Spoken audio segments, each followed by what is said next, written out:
আপনি বললেন যে আল্লাহ আলোকে প্রতিবিম্বিত করে, তিনি হলেন নূর। আমি এটা ঠিক বুঝতে পারিনি। ভাই প্রশ্ন করেছে যে আল্লাহ এবং নূর নিয়ে ডক্টর উইলিয়াম ক্যাম্বেলের কথার উত্তরে আমার ব্যাখ্যাটা সে বুঝতে পারেনি। পবিত্র কোরআনের সূরা নূরের 35 নম্বর আয়াতে উল্লেখ করা হয়েছে যে আল্লাহ হলেন নূর আস-সামাওয়াতি ওয়াল আরদ, তিনি আকাশমণ্ডলী আর পৃথিবীর জ্যোতি, তিনি হলেন আলো। পবিত্র কোরআনের এই জ্যোতি শব্দের অর্থ প্রতিবিম্বিত আলো, ধার করা আলো। আর ভাই প্রশ্ন করেছে আল্লাহরও কি ধার করা আলো আছে কিনা। এই আয়াতের বাকি অংশটা পড়লে উত্তরটা পাওয়া যাবে। বলা আছে তার জ্যোতি যেন দীপাধার, যার মধ্যে আছে একটি প্রদীপ, প্রদীপে নিজস্ব আলো থাকে। এর অর্থ আল্লাহর নিজেরই আলো রয়েছে আর তিনি নিজেই নিজের আলো হয়ে প্রতিবিম্বিত হচ্ছেন। আল্লাহ সুবহানাহু ওয়া তাআলা নিজের আলোকে আবার নিজেই প্রতিবিম্বিত করছেন। যেমন হ্যালোজেন বাল্ব আপনারা দেখতে পাচ্ছেন, এর মধ্যে একটা টিউব আছে। এই ল্যাম্পটাকে আপনারা বলতে পারেন সিরাজ, ওয়াহাজ বা দিয়া, আর এর রিফ্লেক্টরটা হলো মুনির অথবা নূর, ধার করা আলো, প্রতিবিম্বিত আলো।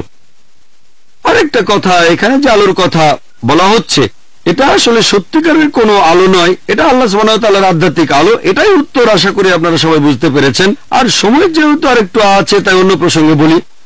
ডক্টর উইলিয়াম ক্যাম্বেল নূহ আলাইহিস সালাম সম্পর্কে বললেন, আমি এখানে বাইবেল সম্পর্কে আলোচনা করব একমত হয়ে আর কোরআনের সাথে ভিন্ন মত হয়ে। আর তারপরে জানি আলহামদুলিল্লাহ কোরআন এই পরীক্ষায় পাশ করবে। আর যদি ডক্টর উইলিয়াম ক্যাম্বেলের কথা মেনে নিই, ধরেন মেনে নিলাম যে উনি ঠিক, যে বন্যার পানি ছিল পাহাড়ের 15 ফিট উপরে, কিন্তু বুক অব জেনেসিস বলছে 7 নম্বর অধ্যায় 19-20 অনুচ্ছেদে আছে যে পুরো পৃথিবী বন্যার পানিতে ডুবে গিয়েছিল। আর এরপরে প্রত্নতাত্ত্বিক নিদর্শনগুলো থেকে জানতে পারি নূহ আলাইহিস সালামের সময়টাকে বিজ্ঞানীরা হিসেব করে বের করেছেন। এই সময়টা খ্রিস্টপূর্ব 22 শতক থেকে 21 শতকের মধ্যে। আজকের প্রত্নতাত্ত্বিক নিদর্শনগুলো থেকে জানতে পারি যে ব্যাবিলনের 3য় রাজবংশের সম্রাটরা আর মিশরের একাদশ রাজবংশের ফারাওরা খ্রিস্টপূর্ব 22 শতক আর 21 শতক রাজত্ব করেছে, আর সেখানে কোনো বন্যা হয়নি, মহাপ্লাবন হয়নি। আজকের প্রত্নতাত্ত্বিক নিদর্শন বলে যে এটা অসম্ভব। খ্রিস্টপূর্ব 22 শতক থেকে 21 শতকের মহাপ্লাবনে পুরো পৃথিবী ডুবে গিয়েছিল। কোরআন এখানে কি বলছে? কোরআন কি বলছে? 1 নম্বর পয়েন্ট, কোরআনে কোনো সময়ের উল্লেখ নেই। এটা কি খ্রিস্টপূর্ব 21 শতক নাকি 50 শতক, এমন কোনো উল্লেখ নেই। 2 নম্বর পয়েন্ট, কোরআনে কোথাও বলা হয়নি যে পৃথিবী পানিতে ডুবে গিয়েছিল। এখানে বলা হচ্ছে নূহ আলাইহিস সালাম আর তার কওমের লোকজনের কথা, তার গোত্রের কথা। হতে পারে অল্প কিছু লোকজন অথবা অনেকগুলো লোকজন। প্রত্নতাত্ত্বিক নিদর্শন আমাদের বলে, আর প্রত্নতাত্ত্বিকরাও বলেন যে তাদের কোনো আপত্তি নেই, এটা হতে পারে যে পৃথিবীর কিছু অংশ পানিতে ডুবে গিয়েছিল, কিন্তু পুরো পৃথিবী এটাও সম্ভব। তাই আলহামদুলিল্লাহ কোরআনের কথার সাথে প্রত্নতাত্ত্বিক নিদর্শনের যথেষ্ট মিল রয়েছে, কিন্তু বাইবেলের নেই।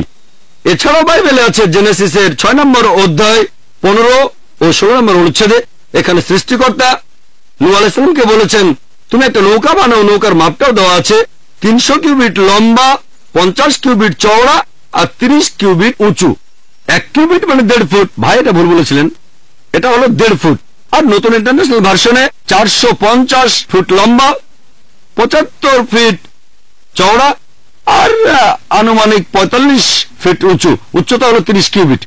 নৌকাটার ঘনত্ব হিসেব করে বের করেছি, এই ঘনত্বটা প্রায় 15 লক্ষ কিউবিক ফিট, আর আয়তন হলো 33,750 স্কোয়ার ফিট।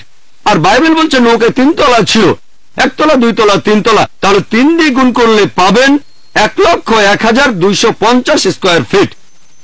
এটা হলো আয়তন। চিন্তা করেন পৃথিবীর প্রত্যেকটা প্রাণীর এক জোড়া করে সেই নৌকায় উঠেছিল যেটার আয়তন 1,01,250 স্কোয়ার ফিট।